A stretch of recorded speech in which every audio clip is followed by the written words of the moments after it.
Has this ever been you? You understand a story, you know what happens, you can follow the characters, and nothing about the plot is confusing.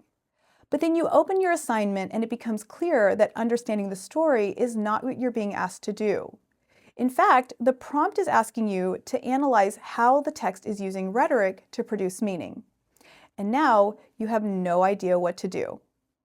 This moment is where a lot of anxiety kicks in for students because rhetoric is usually taught in a very specific way. I remember feeling this myself as an undergrad because I learned rhetoric as ethos, pathos, and logos. In other words, I learned to identify credibility, emotional appeal, and logic in speeches or essays, a framework that makes sense in nonfiction where someone is clearly making an argument and addressing an audience directly. The problem was that when I was asked to apply these skills with fiction, I didn't really know how to do it, and that's because no one really announces a direct claim in a short story. No narrator really steps forward to outline their evidence in a poem, and no character tells you who the audience is supposed to be in a novel. And yet, we're still often asked to analyze rhetoric as if it's obviously there. So when no one explains how rhetoric actually works inside literature, you're left guessing. And guessing is not a reliable strategy when grades are involved.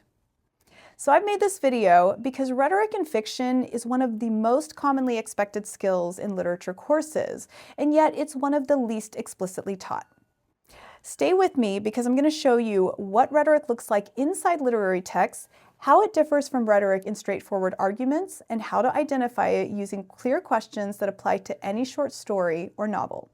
I'm also going to show you how rhetorical observation turns directly into claims in paragraphs so that none of this stays abstract.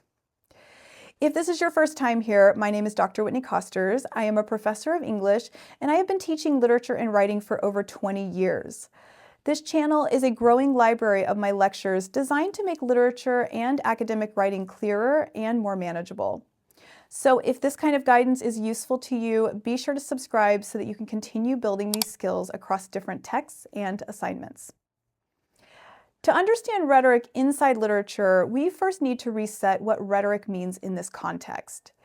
Rhetoric is not limited to persuasion that announces itself. In literature, rhetoric refers to how a text shapes interpretation through perspective, structure, tone, and control of information.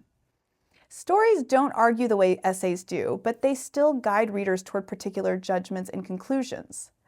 So every literary text makes deliberate choices about who's speaking, what information readers receive, when they receive it, and how that information is framed. Those choices shape how readers understand characters, events, and ideas, even when the text never states its position outright. And this is exactly why literature is rhetorical by design. The first place to look is voice. Now, literature always speaks through a constructed voice, and that voice may belong to a narrator or a character, but it is never identical to the author. This matters because rhetorical work in literature often happens through what the speaker can't see, doesn't understand, or can't fully articulate.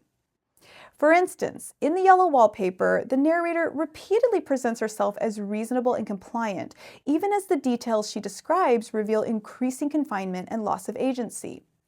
The rhetorical effect doesn't come from the plot alone. It comes from the gap between how the narrator understands her situation and what readers can observe through her language, her descriptions of the room, and her dismissal of her own instincts. So the story doesn't tell readers what to think. It places them in a position where they must interpret that gap and draw conclusions from it. So this leads to the first concrete question that you should ask whenever you're reading literature rhetorically. Who is speaking, and what limits shape that voice? That question directs attention away from summary and toward perspective. It helps you notice whether the narrator has full knowledge, whether their account is consistent, and whether the text invites trust or skepticism. The second major element is audience. Now, literary texts assume readers who share certain values, expectations, or cultural frameworks. Sometimes those assumptions are affirmed, and other times they are challenged and exposed. Recognizing the assumed audience helps explain why a text feels ironic, unsettling, or morally complicated. And this is especially clear in A Modest Proposal. Jonathan Swift adopts the voice of a rational policy thinker and addresses an audience that values logic, efficiency, and public good. The essay sounds calm and reasonable while proposing something horrifying, and that contrast is not accidental. The rhetorical force of the essay comes from how closely Swift mirrors the language and reasoning his audience already accepts. So the second question to ask is, who is the text addressing, and what assumptions does it expect readers to accept? Answering that question moves interpretation away from shock and toward critique, and it explains why the essay works rhetorically rather than reducing it to dark humor or provocation. The third element is structure. Now, structure refers to how information is arranged, revealed, delayed, or repeated. Literary meaning is often produced by when something is told rather than simply what is told. A text that delays key information forces readers to revise earlier assumptions, and a text that returns to the same moment repeatedly builds pressure and significance through repetition. In Shooting an Elephant, the structure of the narrative mirrors the speaker's internal conflict. The story moves steadily toward an action that the narrator doesn't want to perform, and the pacing emphasizes the pressure created by being watched. So the rhetorical effect is not just sympathy for the speaker, but recognition of how public expectation shapes private action. This then leads to the third question. How does the order and pacing of information shape reader judgment? Tone is another rhetorical tool that requires careful attention. Now, tone signals how a text wants to be read. A restrained tone can intensify moral discomfort. A confessional tone can invite identification. And a satirical tone can create tension between surface meaning and critique. When tone is misread, interpretation often collapses because tone is what determines how statements should be understood. Now, irony operates through tone and perspective together. Irony depends on a gap between what is said and what is meant, but that gap is never directly explained. The text expects readers to notice exaggeration, contradiction, or even imbalance and to adjust their interpretation accordingly.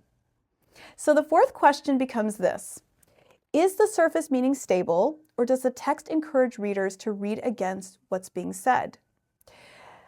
At this point, we have a clear framework.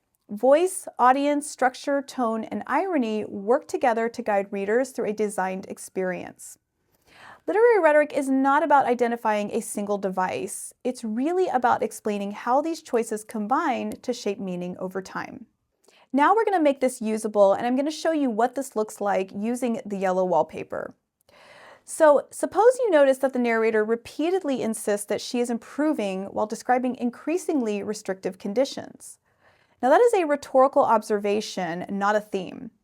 So the next step is to turn that observation into a claim by asking a follow-up question.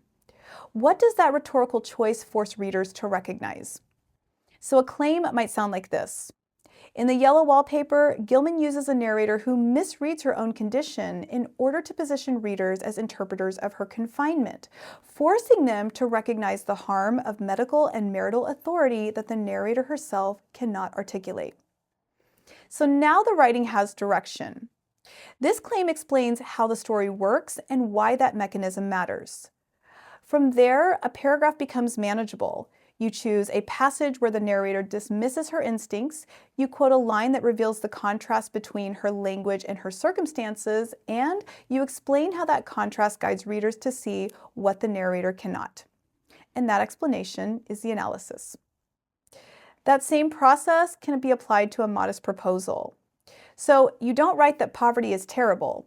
You explain how Swift's controlled, administrative tone exposes the moral emptiness of policy language that treats human suffering as an abstract problem. And in Shooting an Elephant, you don't argue simply that imperialism is bad. You explain how Orwell structures the narrative around public observation to show how authority collapses under audience pressure. Now, this is the move that instructors are always looking for. They're not looking for summary or theme identification, but explanation of how rhetorical choices shape meaning. Once you begin reading literature this way, analysis becomes controlled rather than speculative. So instead of guessing what a text means, you explain how meaning is produced through deliberate choices. That skill applies across genres, periods, and styles, and it directly supports strong thesis statements, focused paragraphs, and coherent essays. If this lecture clarified something that has often been assumed rather than taught, there are many, many more videos on my channel that apply these same ideas directly to specific texts, including A Modest Proposal, Shooting an Elephant, and The Yellow Wallpaper, amongst others. Be sure to subscribe so that you can return to those lectures whenever you need them, and explore the channel for additional guidance on reading, interpretation, and academic writing. Thanks so much for watching me and spending a few minutes of your time with me today, and I will see you guys in the next video. Be well.